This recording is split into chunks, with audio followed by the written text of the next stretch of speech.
Nuot ang lasa hanggang pasta kapag ganitong timpla yung ginawa mo.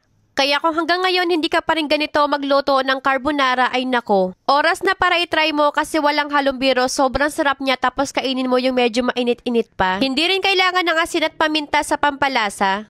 Unahin muna natin sa pagluto nitong bacon hanggang sa maging brown na or maging toast katulad nito. Dito na rin natin lutuin yung ham kasi sayang naman yung mantika, nandyan yung lasa ng bacon.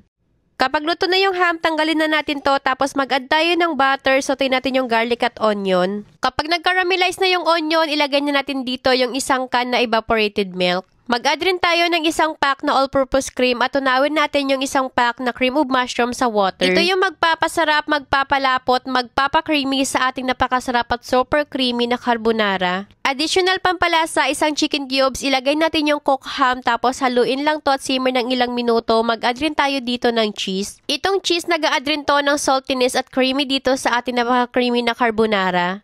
Luto na itong sauce kaya naman lulutuin na natin itong pasta. Panghuli ko talaga niluluto to para al dente talaga at talaga namang napakasarap kapag huli mo lulutuin. Nag-add lang ako ng salt dito sa pasta, hindi ako naglalagay ng mantika. Kaya naman luto na to, ilagay na natin yung kaagad direct dito sa ating nilutong sauce. Grabe, ito talaga yung pagkaluto sa Pinoy style carbonara na talaga namang inulit-ulit ko simula nga nung nasubukan ko to.